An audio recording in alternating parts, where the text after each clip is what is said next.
The portal is popping, and it's closing season. Let's get it. In the world full of podcasts, he's the undisputed heavyweight champion of hot takes, an Auburn sports homer, master of the boog, and message board legend. Get your buttons buttoned and your hats flattened because the Top Button Podcast is about to kick off, and you don't want to miss your courtside seat. Now, here's your host, Charlie 5. Yes, sir. We're back. It's another episode of the Top Button Podcast live edition with C5. I'm your host, Kyle Rush, a.k.a. Charlie 5, and we are ready to get after it just like we do every Sunday evening.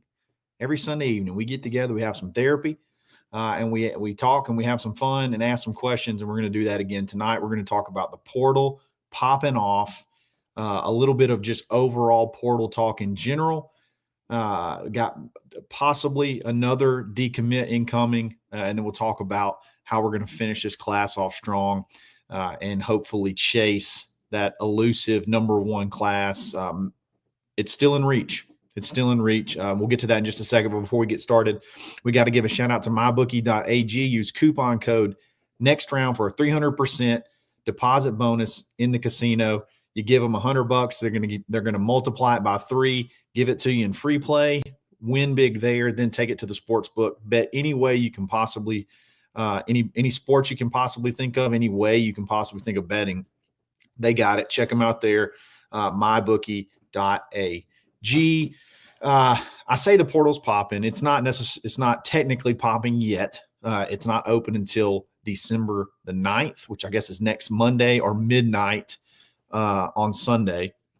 I guess still technically midnight would still be Monday, but regardless, you understand what I'm saying. At midnight on December 9th, the portal will officially open, and children will be able to put their names in officially to be contacted by other coaches and be able to sort of start trying to find their next place that they're going to play football. So, but up until then, there's going to be a ton of kids that go ahead and let them put it out there that they intend to enter the portal. And Auburn had 2 players put that out there today that they would that they intend to enter the portal when it opens. And that was Holden Garner and Micah Riley Ducker. Holden, one of the few holdovers, I guess one of the few remaining kids from the Harsin era that a lot of people thought would probably go in the portal probably multiple times. There's been opportunities that people thought, hey, Holden's going to go in now. But I think he was really smart and he graduated. So now he technically, well, I guess you can graduate as many times as you want to, but hey, get the degree, get that over with, and now you still have plenty of time that you can go find a spot and get some really good playing time in college. No idea where his landing spot would be. He's from, I think, Savannah, Georgia. So I don't know if there's some of those colleges in Georgia, some smaller schools somewhere that would want to take a chance on him. I think he's got some talent. I think he can be a really good G5 type quarterback and maybe build himself up into being a draft pick with some playing time, putting up some really good numbers, but just never really worked out at Auburn. But he loved Auburn and he hung in there as long as he could until he really just didn't have an opportunity to play. There wasn't really a pathway for him to play anymore. And he's going to go ahead and go into the portal, but he is going to be an Auburn graduate. And I think very highly of him. And he always did what he was asked to do. Never really heard much from him as far as being a problem, as far as hounding for holding anyone hostage for NIL. He just kind of did what he, did his thing, and he's going to go into the portal, and we'll, obviously wish him the best. So that one to me makes a lot of sense. Holden, to me that makes sense. You got Walker White behind you. You got Deuce Knight, hopefully coming in that you're going to close out and sign on Wednesday.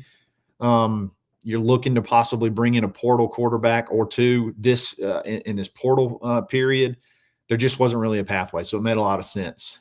The next one doesn't make a ton of sense to me. And again, I don't know the whole situation.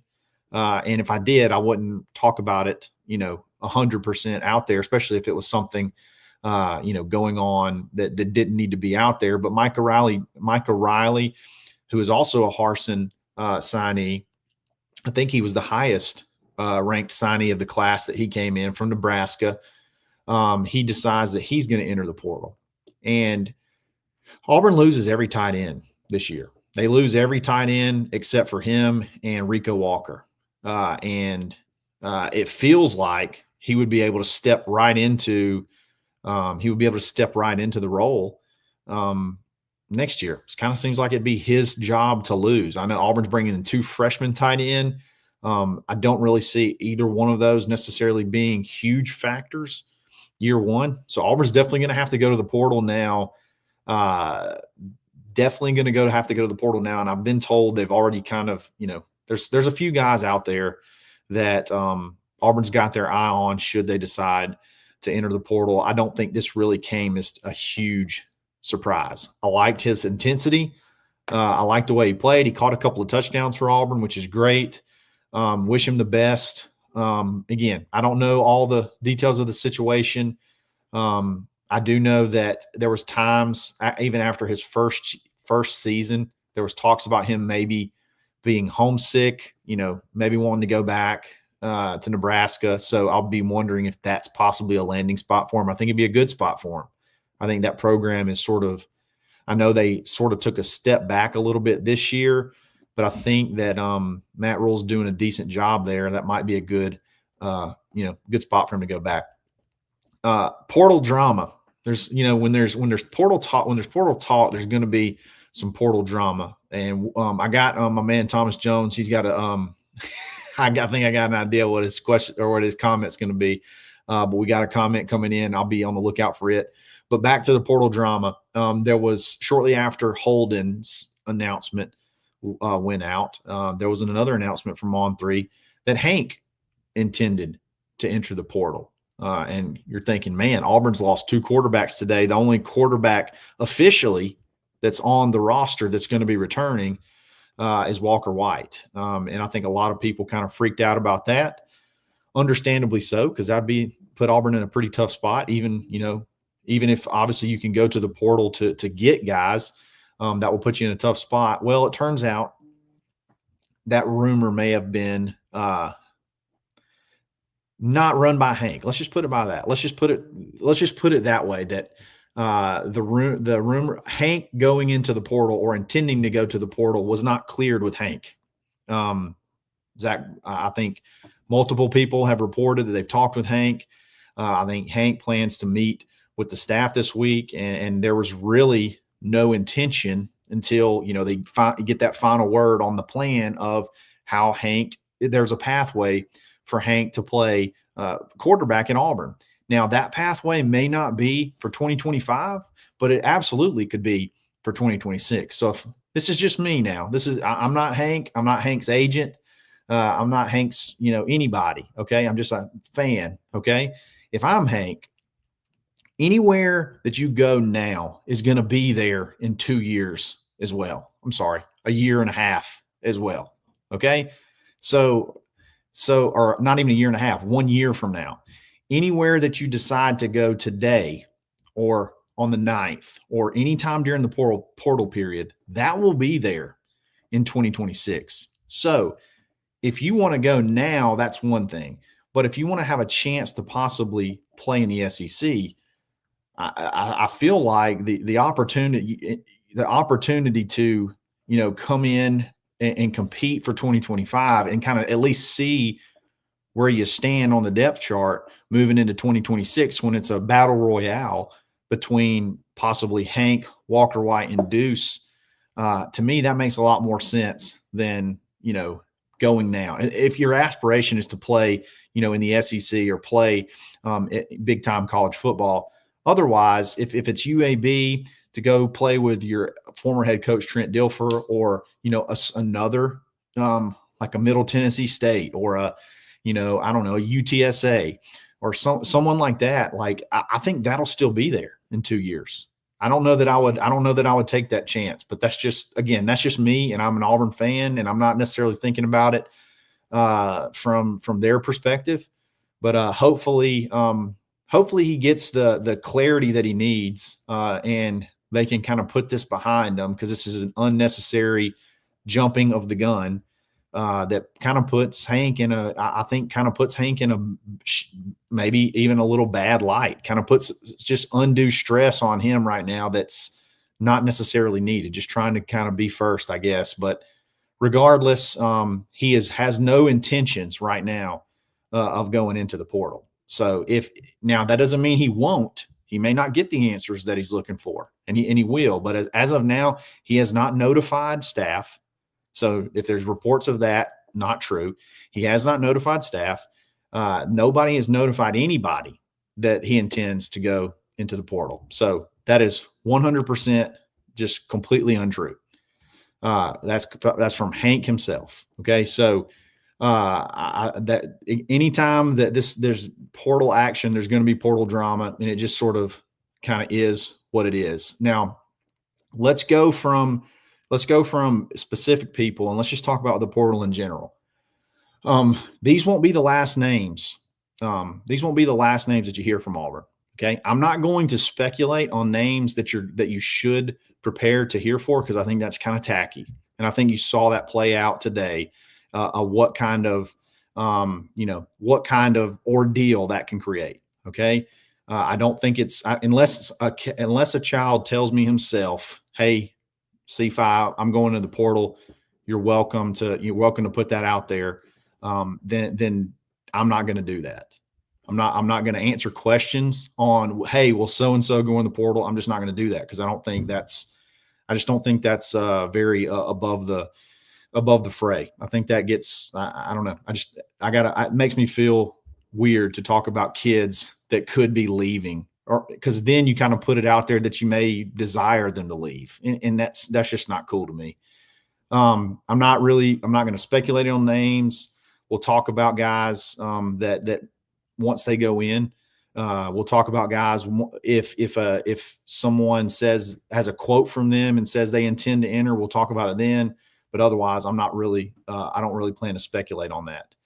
I would, however, be prepared to lose maybe one or two from this freshman class. Just from the law of averages, I'd be prepared to maybe lose one for sure, at least, but maybe two as well. So it's impossible to say either one of them won't hurt, because that class was so loaded. So anybody is going to hurt your depth moving forward, but that's kind of the name of the game now. That kids, I'm not going to say are impatient. There's just so many avenues now for them to go and find more opportunity, a better opportunity, a different opportunity, or just, hey, I'm homesick, I want to go home. It's super easy now to go home, and I can find a place to play. Just be prepared for that. But with all that being said, don't forget, we're on the prowl too. Okay.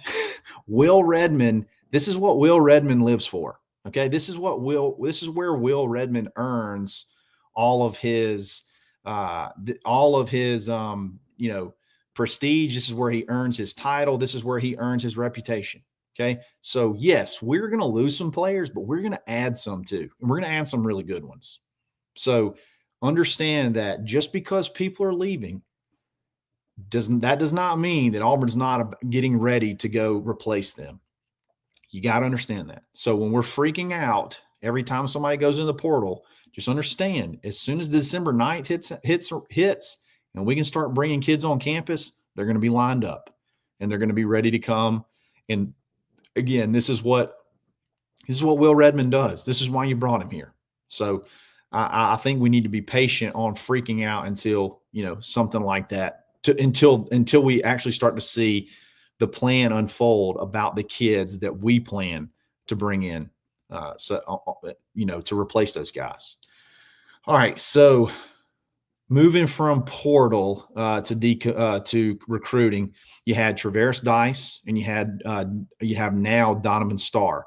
You lost Traverse Dice officially to a flip, You're still battling, and I don't think that door is completely closed. It's most of the way closed. I don't think it's completely closed. You're going to have to battle. You're going to have to work the phones to see if there's something that you can remedy there. And then Donovan Starr, who just visited Alabama this weekend, said on his visit to Auburn the previous week that he was close to shutting it down, or he mostly shut it down, or basically he said some good things, but it still left the door open that he could possibly flip. And I do think he's going to eventually flip. He may be flipped by the time you're hearing this to Alabama. The one thing I think people are going to try to take this and use this is as a canary in the coal mine situation. Oh, this is it. This is the class falling apart. But the problem is these guys, ever since they were committed, and this is no knock on them, but ever since they've been committed, they have flirted elsewhere. Travaris Dice has flirted with Florida ever since he's been committed to Auburn. Okay, it just is what it is. And eventually they won out. When Florida decided to pony up and get behind Billy instead of threatening to fire him every week, they became a lot more of a realistic. It became a lot more realistic that could work. He can work there. Okay, and it seems like Travaris Dice just wanted to go to Florida. Now, can Auburn win out? We'll have to see how that plays out. But again, I don't think this is the class is falling apart. Just look, there goes Travaris Dice. There goes Donovan Starr. Travaris Dice was flirting the entire time, even when things were good this summer, when things were hot this summer, even after Deuce committed.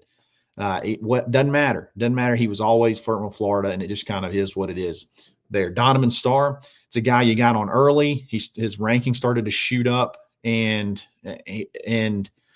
he visited. He seemed to continue to want to visit elsewhere. Visited Georgia a couple of weeks ago. He's high on Vanderbilt. He's been high on Alabama. Came to Auburn and visited Alabama this weekend. And unfortunately, the way the recruiting calendar works, Auburn just happens to have an away game as the last game. So you weren't able to be the last voice that he hears. But it does seem like because of the timing, and then obviously, Alabama and his ranking going up and continue to work on him. And then the prospects of who else Auburn has to possibly bring in the class just didn't work. It just seemed like he had been flirting elsewhere this whole time as well. And eventually he was going to be a flip. I think Auburn tried really hard to keep him. Felt like last weekend they felt good about it. And then, he just had a great visit this weekend, and he got to spend the whole weekend there. And then he doesn't get to go anywhere else. It's just it. That's how the calendar ends. It ends tonight at midnight. It's a dead period. They can't visit anywhere else. It's just phones, text messages, and that's pretty much it. So again, those two guys, both of them, flirted the entire time they were committed. That's just the reality of the situation. If you start losing guys that seemingly have been locked in for a long time, then I would start to worry. I don't think these are a canary in the coal mine type situation, though. So last thing, and then we're going to get to the questions. Auburn's still looking to close strong for signing day. You're hoping for some signing day fireworks. You got obviously the big one, Naeem Offord, 5-star corner from Parker High School. He's announced that he's going to have an announcement on signing day, already committed. So it's why do you have a announcement when you're already committed? He's playing an announcement. I don't think Ohio State's in the running. I think it's Auburn and Oregon. I do think Oregon is going to try to play hardball as much as they possibly can, and they got all of the resources to be able to do that. And they're going to throw everything they can at Naeem over this period of time. At the end of the day, I just think it's too far away for him. I think he's going to be a Tiger, and I think you're going to have a big bang of fireworks, and he picks Auburn on Wednesday as it sits right now. You have Usman Kroma, who Georgia kid, Georgia commit. Auburn values this kid way more than Georgia does. It's going to be sad if he sticks with Georgia. I feel really good about him coming to Auburn. I don't think Georgia values him. I don't think they've appreciated him. I think they've taken it for granted, just based off the stories that I've heard. And I hope that he sees through it. I really do. I hope that he sees that and ends up being a Tiger on. I think it's also going to be a signing day announcement. So we'll see how that one goes. There's some things that make me feel like there's things that make me feel good about Auburn, and then there's obviously the Georgia connection that's just too much. So I think that sometimes just too much to overcome. But I like where Auburn stands, and I think it's going to be a battle all the way down to signing day. You got Darian Smith, the Tennessee commitment. I think he plans a signing day announcement. So that will be one to watch, possibly pulling off a flip, a defensive lineman you really want. That's a playmaker, a freak athlete. You heard Blake Woodby talk about him and say he's the most athletic defensive lineman he's seen at his high school, which is a high school that comes with a bunch of just loaded. They come with tons of very, very talented kids. So it speaks a lot. And then you got Justice Terry, who's actually announcing on. Actually not announcing on Wednesday. He's going to announce on Friday, the 6th. And I believe Auburn is a little bit starting to become more than just a dark horse in this commitment. In this recruitment. So if you can land all 4 of those, there's a pathway to number 1. You just have to see how the chips fall with the other schools. Texas is going to make a charge. Oregon is going to make a charge. So there's a lot of guys that there's a lot of other schools that could make a charge to get up to that number 1 spot. Auburn would need to have a sweep of all these to really have a shot. But I think I don't think it's completely unrealistic to think that that's possible. So we'll see what happens. But I think that's going to be it for me. So I'm ready to get in the chat, and I got to find my man, Thomas Jones. I already know his topic. I already know what his topic is. But I can't find it. I cannot find it. There it is. There it is. Here we go. Thomas Jones. Oh man, that's not what I thought it was. Let me take that down. Everyone is thinking it, but I'm going to say Malachi Moore is not a nice person. I was not expecting that part. And Hugh Freeze is 0 for the season on trick plays. Stop the madness. I did text him about this. I was shortly after, I think, the sweep pass. And I said that, hey, I think that officially puts us at, I think that officially puts us at 0 for the season, 0% for the season in double pass scenarios. Correct me if I'm wrong. Did Auburn complete a double pass? I don't think so. I don't hate trick plays, okay? But golly, we were snake bit. Sometimes I don't think they were 100% needed. That play in particular, I understand I understand that you have I understand that you wanted to try to create a spark. I understand that your quarterback was struggling a little bit and you were sort of coming up empty. And you had that one, and I was very impressed by Jarquez's arm in general. I couldn't believe that I couldn't believe that he ripped one like he did. He just kind of threw it a little bit too far inside. But yeah, I understand why you did it. I don't know that you had to win it on that play. I don't think you had to score on that play. I don't know that the situation was quite as dire as it to need to call that play right then. So, but hey, we're 0 for the season. 0 for the season on trick plays, on double passes. So we either got to work on better ones or work on executing them better, or just, hey, let's just don't do those anymore. And hopefully you get to the point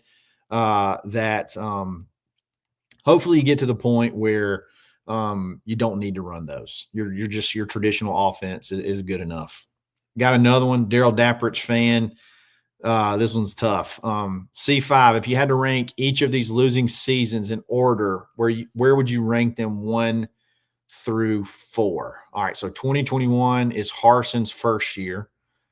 2022 is Harson's second year, and then you got Hughes' first 2 years. All right, so let's go with this. I would say this year's the most disappointing. So I would put this at number 1. I would put Harson's first year at number 2. I will put Hughes first year at number 3. And then I would put Harson's second year at number 4, even though it was the worst record because I wanted him gone. Once you had the issues with the recruiting, you didn't even remotely try in the portal. Once you didn't even remotely try to do like the little things off the field, the events, the stuff like that, I was like, you got to cut bait with this. Like you can give someone time if they're doing the little things right. Okay. If they're at least trying to build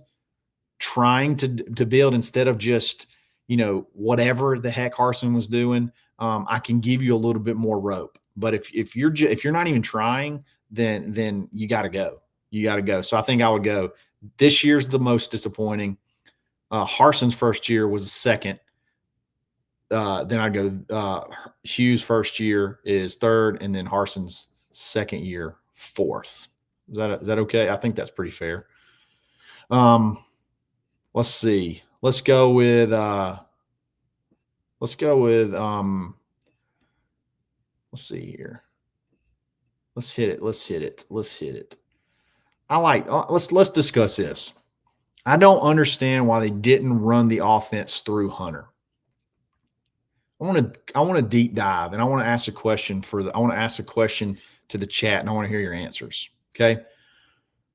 Does the offense work by giving Jarquez more carries, or does Jarquez getting more – hold on, let me make sure I ask this right. Does the offense work by getting Jarquez more carries, or does the offense working get Jarquez more carries? That's the question I have. So it's like a chicken or the egg type situation. Because the reason I ask that is because I understand he only had 13 carries. And I understand that is not enough. Okay. I understand that you want to have him having, close to 20 plus touches. Okay. So but I think the last 9 carries that Jarquez had, he went for 9 yards. I think that's correct. Somewhere around that. The last 9 carries were somewhere around 9 yards. When teams, what I've seen over the year is when teams know we're going to line up and run the ball, when teams know that there's, in other words, we're going to have when we're just going to do sort of when we're going to do just a designed run, we struggled. I think there's only really one game where it felt like we were trying to just pound the ball and it worked, and that was Kentucky. Correct me if I'm wrong. Maybe the answer was giving him more. Maybe you just keep running it. I don't know. But the offense against Georgia was bogged down. And that was one where you tried to get him. I felt like they tried to establish a run. It didn't work. You didn't get a lot of plays in and things like that. Missouri, same thing. Kentucky, it worked. Vanderbilt, it did not work. And then Alabama, they were not going to let Jarquez run the ball, period. They were daring Auburn to throw the ball. We're not going to let Jarquez get the ball. So maybe they could have figured out ways to get him the ball in the passing game more. But I just don't think. I mean, do we really think that? Let's just go with a pitch count. A pitch count, Jarquez, you got to get 20 carries, and that just works. I just don't think it goes that way. I think as there's balance, and as the offense can get first downs, and as you can get them on their heels, that's when Jarquez can make you pay. That's when he can hurt you. And I think my personal opinion, and I could be wrong, is Jarquez getting more carries, or insert running back getting more carries doesn't make the offense better. I think that as the offense works, those running backs get more touches. That's just my opinion. Again, I could be wrong. I don't think our offensive line is good enough to blow people off the ball when they know we have to run the ball. I don't care if it's inside. I don't care if it's outside. I just don't think it works. I just don't think we're good enough yet. Now, we may get to that day. We may get there one day, but I just don't think we're good enough there yet. That's just my opinion. I could be way wrong, and I will relent that I don't have all the answers. But I think it's a lot more complicated than just give Jarquez the ball more. But, what do I know? I'm just a guy talking on a podcast. I really don't have any. It just kind of is what it is. I'm not saying my opinion's better than yours. Again, I'm just a take guy. I just look at what I see and then just tell you what I see. So you could be right and I could be wrong and vice versa. So I got another super chat from Thomas Jones. Does Gus ever get a head coaching job again after leaving UCF like he did? I think Gus is about ready to call it quits. And that would be I think that's probably a sign of it. I don't think he wants to go to a G5 type school. You got a really nice lake house here in Lake Martin. He's got some grandkids around here too. And he's got, I don't know. I don't see that being a long-term marriage. And I think he may be ready to hang it up. So no, I don't think he'll ever be a head coach again. And I think that's by his choice. I think he could. I don't think he necessarily wants that. All right, let's keep going. This is a good one from Taylor Corn. So many rivalry game fights. Imagine Chad Baker-Mazara in a rivalry weekend football game. I got one. I got a better one for you. Chad, first of all, when you're in Maui, how can you be any more relaxed than when you're in Maui? And Chad wanted to fight people in Maui. He's going to try to fight the whole stadium when we go play Duke. He's going to try to fight everybody in the stands when we go to Duke. It's going to be awesome. I hope they can keep him in check because he plays with an intensity that is palpable, that you can feed off of.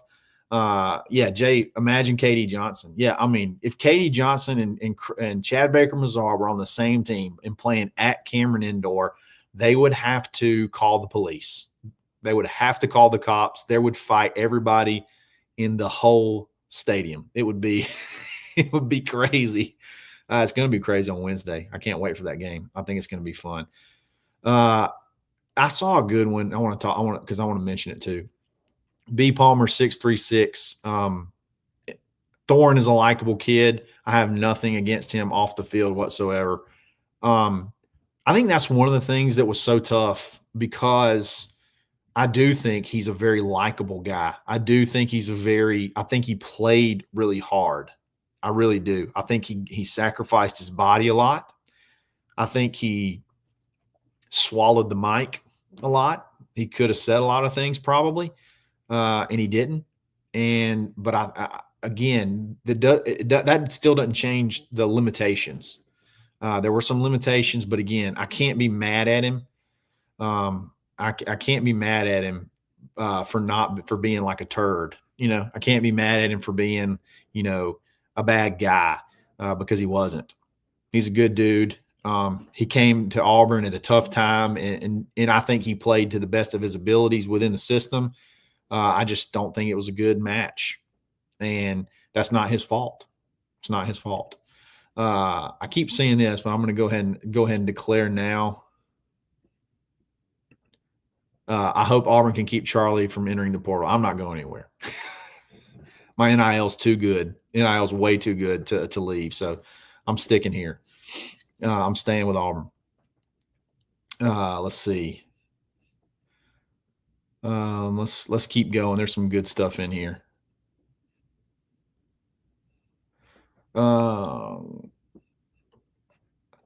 Keep going. There's some really good. Okay, here's a good one. Preston Herring. How much staff turnover do you think there will be this offseason? I'm a little bit worried about – this is just an opinion. This isn't really based on much intel. I'm a little bit worried about Marcus Davis now that Gus got hired at Florida State. I'm a little bit worried about that one. I think that could be a natural match. Obviously, he'll go play for his coach. He could go coach with his coach. But other than that, I mean, I know obviously people talk about special teams. Maybe there could be some changes there. Offensive line, I know that's been a hot topic, but I'm not sure that there's going to just be a ton I don't think there's going to be a ton of offensive staff turnover. Now, I could be way wrong. I think the biggest thing that I'm curious to see is if Hugh decides that he's going to continue to be the primary play caller, or if he wants to give that at least hire another guy to be the primary play caller and just sort of have input. I'm curious to see what happens with Ken Austin. I think that's the one to watch. And again, that's just an opinion. It's not based off of intel. I don't necessarily think Jake Thornton's the problem. I think the offensive line is just it's really tough. It's really tough to rebuild. It's really tough to rebuild an offensive line from the depths that it's been when Hugh took over. And I think you got to go. You had some really good pieces, but you didn't have a good unit. And I think if you can, Connor Lew obviously gets to come back. Jeremiah Wright has another opportunity to come back. I think you probably keep those two. And honestly, I'm not sure if you really want to try to keep much else other than just the young guys that you already have. You got Dylan Wade. Dylan Wade's got another year. Do you want to battle to pay to keep him out of the NFL draft? Maybe. But I think the biggest thing is you go find at least one, maybe two blockbuster tackles, or at least one blockbuster tackle and another interior guy, 2 or 3 from the offensive line, and try to build it and then just keep recruiting. You had a big recruiting class that you can develop. But again, I don't know. I don't know that I see this just huge, complete gutting of the offensive staff.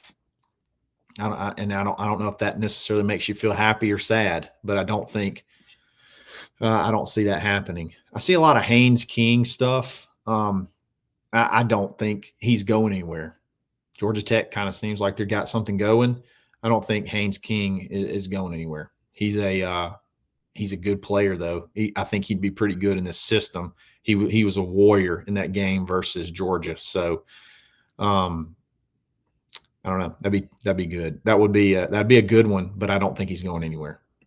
This is an interesting. B. Palmer, hypothetically, if Auburn hired Kiffin, what does our record look like in year 2? I don't know. I don't think it would be a ton different. I don't think it would be a ton different. I mean, the only thing that may be different, I do think Auburn has a little bit more. I think Auburn has a little bit more of a bigger NIL war chest than Ole Miss that he probably could have utilized maybe better in the portal. But I mean, high school recruiting we would have been pulling our hair out. So I don't know. I don't really know. Maybe a little bit better. Maybe a couple of games better. But I don't think much. And I don't know that that's the answer. I don't think he's the answer to long term. I mean, there's no reason they should have lost 3 games this year. There's the most talented roster that they've ever had. There's zero reason they should have lost 3 games this year. Let's see. Let's keep going. Let's keep going through here. I don't want to speculate on particular people's names. So this was a question about Jeremiah Cobb. Is he going to transfer? I don't want to name specific players and then guess if they're going to go or not. I don't think that's cool. I don't think that's something that's I just don't think that's worth the conversation at this point in time. I don't think it's fair to Jeremiah Cobb. Here's a good one. Mark Hilson, do you think Auburn keeps Deuce Knight? I do. I think Deuce is locked in. He had an official visit at Ole Miss, and he left after the game. So official visits were 48 hours. He could have stayed all the way till Sunday. He came all the way back to Loosedale. Okay. If you look on a map, Oxford is about if you want to be in Mississippi and get as far away from somewhere as possible, That's the distance between Lucedale and Oxford. I think Deuce is going to be a Tiger. I think we're probably going to have some trolling. There's probably going to be some stress. But at the end of the day, I just think he's one that you're not going to let get away, especially if it's NIL related, just one you're not going to be outbid on. So I think he's going to be a Tiger. Let's keep going through here, find some good stuff. Just scroll up really fast.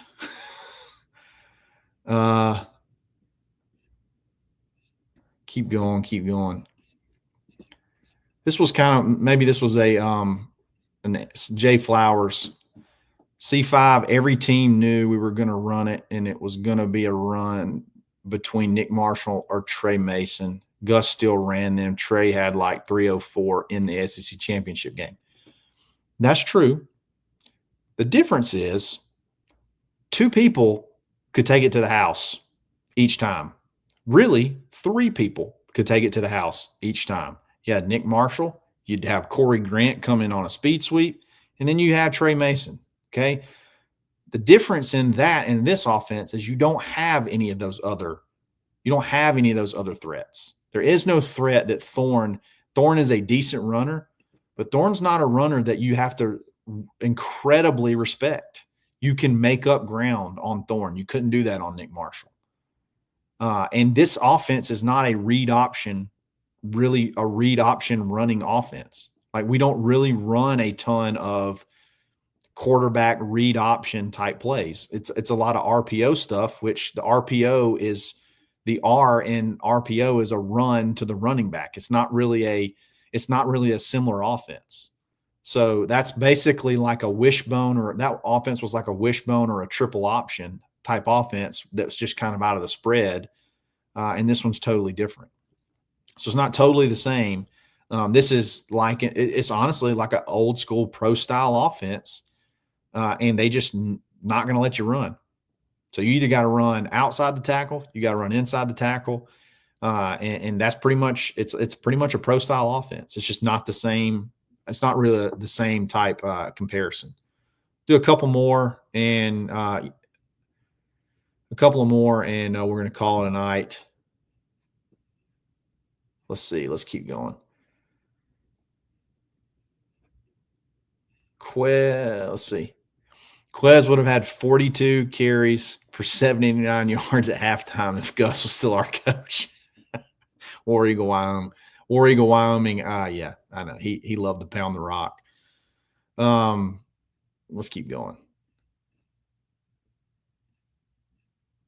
I think I agree with this. This was going back to the Gus comment. NH3425. I think the new trend you're going to start seeing is the old school coaches like Gus go back to coordinator roles. Don't want the pressure of head coaching anymore. I mean, I agree. Why would you want to be a head coach right now, especially if you're an older head coach? I can see like the Rhett Lashley. I can see like the Kenny Dillingham, like those guys that it's kind of like when I was growing up and I was on the pre-internet and post-internet. I had a large portion of my life before the internet, and then I had a huge portion of my life after the internet. So there's been a lot of technological advancements pre and post. So I've kind of been able to live both. So I can respect both. I think those type guys can too. I think Dillingham's been in it enough that he's seen it the old way, but he's not been in it long enough the old way that he can't see the new way too. And I think Rhett's the same way. I think you're right. I think you'll see a lot of these older guys become that, maybe not even necessarily coordinators, but become that non-recruiting position coach, senior offensive line coach, senior wide receiver coach, senior associate offensive coordinator, stuff like that.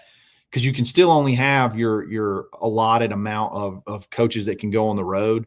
I think you're going to start to see a lot of senior titles when it comes to position coaches and things like that. And then you'll have your younger guy that's your recruiter, your guy that's a go-getter, and he's learning from the quote-unquote senior coach.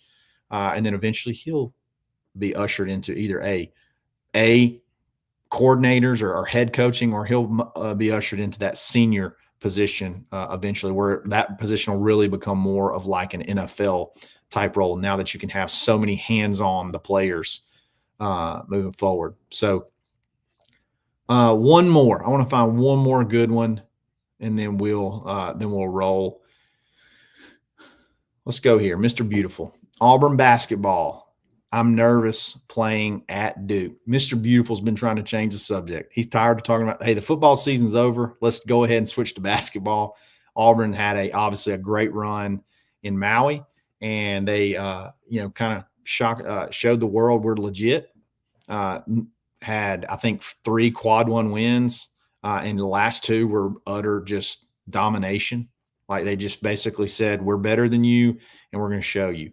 We put the caboose in for over a minute in the championship game of the Maui Invitational with the lead. Think about that. Auburn went into the Maui Invitational and let a bunch of the walk-ons get PT during the championship game against Memphis. It's crazy. It's crazy. This team's going to be fun. That's going to be a completely different ball game, a completely different atmosphere that we've never really been around. So I'm curious to see. If the moments how Auburn handles the moment, because it's going to be raucous. I like that word. It's going to be a raucous environment, and they're going to get after it. So we'll see what happens. But guys, I really appreciate it. Another great live. It's always fun, and we're going to have a great week. A couple of days till we get to signing day. It's going to be battling. And then I assume after signing day, I'm curious to see how quickly you start seeing coaching changes around the country. Maybe you wait until maybe now you should wait until after the portal closes. I don't know. I don't know how the timing works there. I don't know if you're going to make a change, do you make it quickly and then so you got somebody in so you can get portal players, or do you wait until the portal closes and kids are enrolled now before you start making changes? I don't know. I don't know how that works. All this stuff is new. All this stuff's new, and we'll have to see what happens. But when it does happen, we're going to talk about it. We're going to have shows about it. So, guys, I really appreciate it. Y'all have a great week. We're going to get it back. We're going to be back again tomorrow and every day this week. We're going to have a lot of basketball stuff this week too. Me and Zep we got our schedule worked out. So be on the lookout for another hoops pod, couple of hoops pods this week, and just have some fun. So, guys, really appreciate it. Thanks for listening. We'll catch you next time. It's another episode of the Top Button Podcast. Stay buttoned. Thanks for listening, and drive home safely.